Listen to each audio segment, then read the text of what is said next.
और महालक्ष्मी सेल्स आपके लिए तैयार है लेटेस्ट कंज्यूमर अप्लायंसेस के साथ। Branded air conditioners, best brands, best offers के साथ आपके लिए अवेलेबल है महालक्ष्मी सेल्स में। एयर कूलर्स जो आपके पूरे घर में ठंडी हवा से आपके दिन को और खुशनुमा बनाए। Single door refrigerator, double door refrigerators, inverter battery, deep freezers, विजी cooler, LED televisions, semi and fully automatic washing machines, water purifier, RO plus UV, आटा चक्की, water dispensers, water coolers, mini refrigerators, सभी appliances बेस्ट ब्रांड्स के best offers के साथ आपके लिए available है Mahalakshmi sales में। अंबरनाथ नगरपालिकेच्या शाळेत नायर सेवा समिती आणि विश्व हिंदू परिषद यांच्या संयुक्त विद्यमाने आरओ फिल्टरचं लोकार्पण करण्यात आलंय। यामुळे आता विद्यार्थ्यांना पिण्याचं शुद्ध पाणी मिळणार आहे। अंबरनाथ पालिकेच्या शाळेत पिण्याचं शुद्ध पाणी उपलब्ध नसल्याचं नायर सेवा समितीच्या लक्षात आलं होतं। त्यामुळे अंबरनाथ पश्चिमेच्या मोरिवली गावातील शाळेत आरओ वॉटर फिल्टर बसवण्यात आलं असून याचं लोकार्पण भाजपाचे कल्याण जिल्हा उपाध्यक्ष संजय यादव यांच्या हस्ते करण्यात आलंय।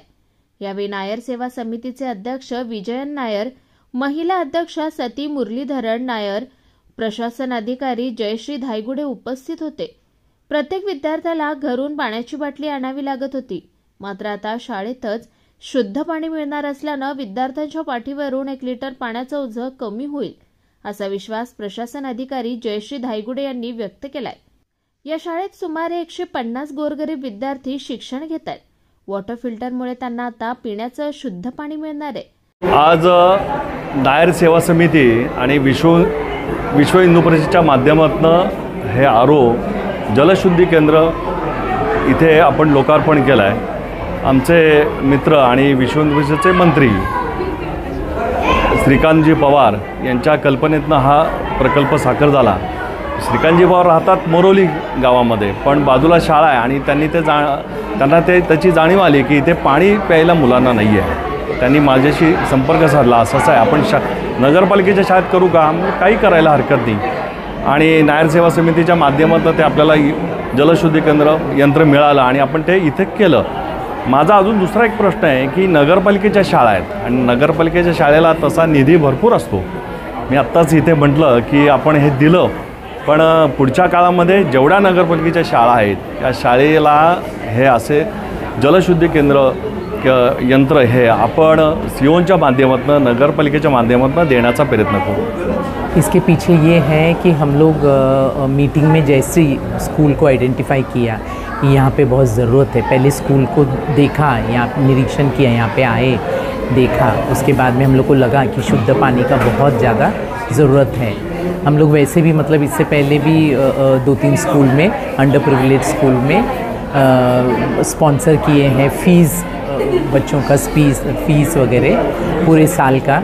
वैसे 4 बच्चों का ड्रॉप आउट स्टूडेंट्स के लिए जो है तो वो सब एजुकेशनल फंड से हम लोग कर लेते हैं। तो ऐसे में इस बार हम लोगों ने सोचा कि यहाँ पे बहुत ज़्यादा ज़रूरी है आरओ का, और बच्चों को उसके बारे में अवेयरनेस, उसके बारे में जानकारी भी चाहिए। तो इसलिए हमने ये बार मतलब ये लगाए और उसके बारे में बोले। तो उसके पीछे ये सब मतलब बहुत सारा वाटर सोर्स होना बहुत ज़रूरी है, तो वो यहाँ पे है। तो स्कूल में भी सब जो सुविधा करना चाहिए था वो भी कर लिए। उसके बाद में कंटिन्यूस इलेक्ट्रिसिटी चाहिए जो कि आरओ में से आते जाएगा पानी, तो उनको मिलते जाएगा। मेंटेनेंस भी हम लोग वही देख रहे हैं कि 6-6 महीने में हम लोग इसका मेंटेनेंस भी किसी को कॉन्ट्रैक्टर को देंगे तो मेंटेन भी हो जाएगा। ऐसा नहीं कि एक बार लगा दिए और फिर हम लोग चल दिए, ऐसा नहीं होना चाहिए, फॉलोअप भी होना चाहिए उसका। तो वही हमारा मतलब टारगेट है कि बच्चों को सुविधा मिले।